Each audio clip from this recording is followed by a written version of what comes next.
This is Justin on Thursday, December 29th, 2022, looking at SPX. And so I was wrong. Happy to say that because I had that feeling it's like maybe I'll be completely wrong. And I said that in yesterday's video. And here we are. We have a really nice bullish candle. This is actually a candle that gapped up from yesterday's bear candle close and then closed above yesterday's close. So this is looks like a one white soldier candle. If you don't know what that means, click the link in the description and learn more about candles and trading.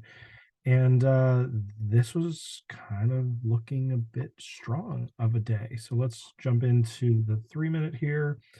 And we kind of had a look similar to this day where we just kind of continued on up. And then we're back between these two green lines. We were between this resistance and this green line mostly that day. So I didn't think we would have this day. I thought with what we broke down through, this kind of thing, broke down. I thought we were going lower, and instead we decided, oh, well, let's just have, instead of the breakout coming here at the top of this triangle, let's have it come back in from, selling off. And I mean, we trapped a lot of bears today. And then we get a close, not even just above that. Well, I was going to say a close, but or I did say a close. We actually closed like right on the highs from these upper wicks. So it's not, we really needed to push up to this line. Looking around 38.80, 38.75, I thought we'd have the strength to get up there. Just the way that this ran up. So let's zoom in on this a bit more and see what we could have done. So we gapped up, but it was still inside of yesterday. We didn't, in the first 20 minutes, we didn't get any higher than yesterday. So you got to wait an hour with the 10 EMA rules. That means you're not trading any of this. The best place would have been to get in on a breakout way down here. That didn't work. If you had waited that hour and then we're looking to get in, you could kind of say that this candle at 9.29, you get in on the candle above it. This would have been around 9.31, so that would have been okay. But even this, where's your stop going to be? Really needs to be below the previous pivot down here.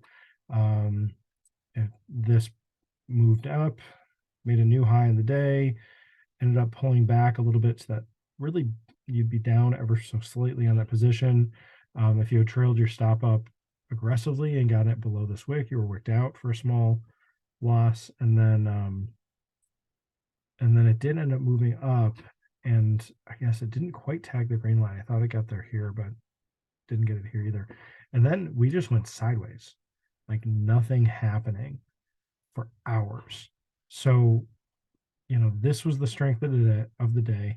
If you knew it was gapping up pre-market, then you could have played it differently.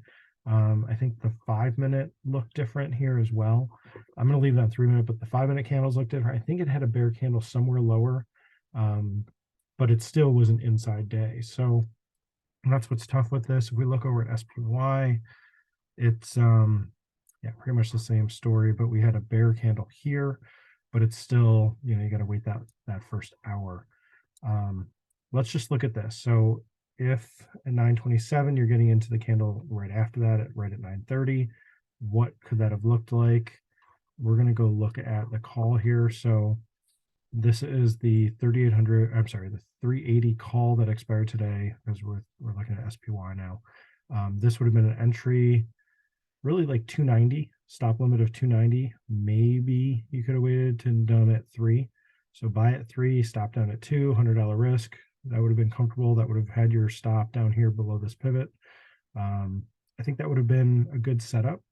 It did get negative, a little bit here and then a little bit more here, but I don't think you would have tightened your stop up that much unless you're scared. And so your stop at worst should have been around 250, and that would have held through here. So you should not have been stopped out here. And then you're looking for a target. 1.2 hours would be 4.2. We did end up hitting that here. So I think it's possible this trade would have worked. But that's really the only thing that would have worked after missing all of this from down here. The other way to do this is just trade something differently, like, recognize that it's a bullish gap. It's got some strength to it. We got a bear candle. Let's get in above the bear candle, let's stop lower.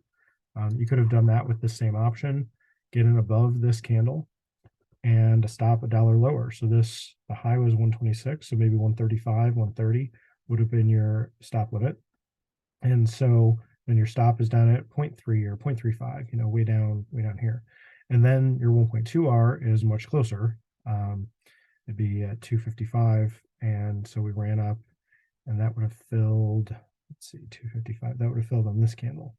And this is where it was making a little bit of a rest here with these bear candles and then this gray candle. So we were kind of pausing here and then we pushed higher. And so you would have been getting out, hitting a target as that pushed higher. And then I think that was retracing into yesterday. Yeah, so let me zoom out back to yesterday. So this area here was pausing. That's where we were breaking down from this kind of pattern here. So we had the same, let me just draw it. So we had this support that broke, and that's where we were running right back into resistance. And so it made sense to pause there, and then, it had more of a push and continued higher. It easily could have turned into like a double top here and rolled back down. But there was some more strength today, or at least there were bears taking profits, getting out of positions. But that's one of the things you could have done with the setup, using the 10 EMA or trading it differently if you got in earlier. I think the better way to play this was to have gotten in earlier, recognizing where we were opening was trapping all these bears who had sold this late in the day. They're expecting it to go lower. I talked about it going lower. So if I were in this bearish, I would have been completely trapped at open. So recognizing the trapping aspect of this gap, that even though we're opening during, into yesterday's candles, there's enough of a roll over here. There's enough volume that pushed this lower. I mean, even here's some bull volume here. Here's some bear volume and bull volume right at the close. There were a lot of transactions here.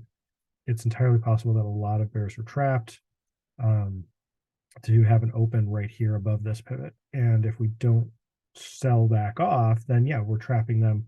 Where could you comfortably get in? Right above this bear candle. Taking out this bear candle means that, okay, we're not selling off. We're trapping those folks who were getting in or who were shorting it here, who had shorted it here, and now we're immediately trapping them in the very next candle. So that's the sentiment of how this thing opened today. It just didn't work for a 10 EMA on this candle. It worked for a pivot, but that's got to be in your rules to trade it as like a pivot or trade that as a trapping candle. So write rules to do that and then go and do it and be consistent about it and look for other opportunities where that works.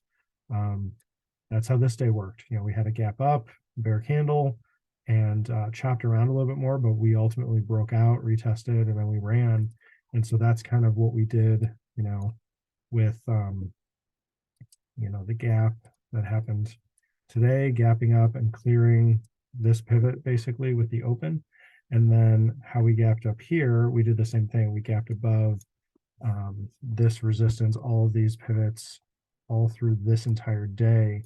I could draw a straight line. There we go. We trapped all those folks who were selling below that. And so, same thing. We were trapping all these bears. We were trapping all these bears. We were trapping some bears in here. It just wasn't as clean of a gap because it didn't gap outside of the previous day. We were still gapping inside of yesterday. So that's the difference here, but that's really how we have to look at how this set up. I think this one was definitely a stronger gap on that day, that Wednesday, and then we ended up, ultimately trapping again here and selling down, and this was nearly gapping below Wednesday. But you can see all the folks who were buying all the way through here, we trapped all of them. So it was the opposite. It's the reverse kind of thing going on with these gaps. So technically, yeah, gap and go because you're going the opposite direction of where that previous day had gone, where that had closed. But because we were inside of yesterday, it just, you got to apply some different rules, but the same kind of sentiment. So hope this helps. This is Justin. Thanks.